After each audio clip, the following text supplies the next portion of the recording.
D'habitude, les spécialistes du maquillage vous le suggèrent, directement sur le visage, un tout petit peu, une petite noisette.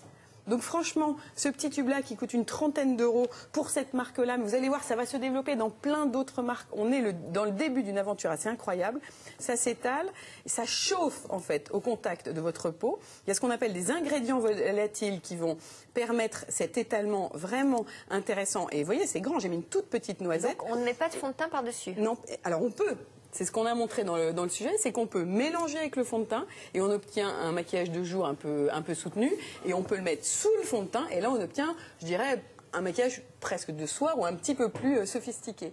Donc c'est tout le jeu nouveau, voilà. Les ingrédients volatiles à l'instant là, ils se sont évaporés pour laisser poser un pigment qui forme une espèce de maillage et qui forme cette espèce de jeu de collant. Voilà, donc c'est une nouvelle famille qui se crée là.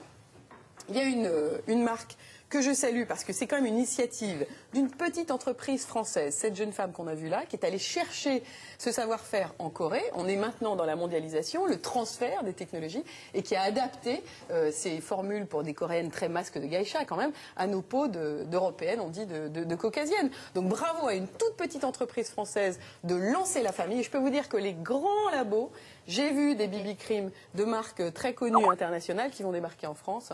Les grands labos suivent. Alexandre? Un certain nombre de téléspectatrices, je voudrais traduire ce qui a été dit dans votre reportage, parce qu'on me dit on n'a pas compris. Photoshop de la peau. Photoshop, c'est un logiciel qui permet de retoucher des photos, tout simplement. Ouais. C'est-à-dire quand vous voyez des photos dans la presse avec des femmes magnifiques qui n'ont plus une ride, plus rien du tout, c'est un logiciel qui fait ça. Voilà, Photoshop de la peau, ça veut dire que ça efface les...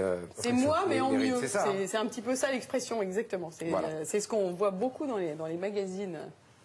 Parfait, très bien. Ben, ça nous donne envie d'essayer, en tout cas. Hein. Ah bah, écoutez, n'hésitez pas, franchement. Si vous voyez demain moi en mieux, c'est que j'aurais essayé. C'est impossible. Photoshop. C'est impossible.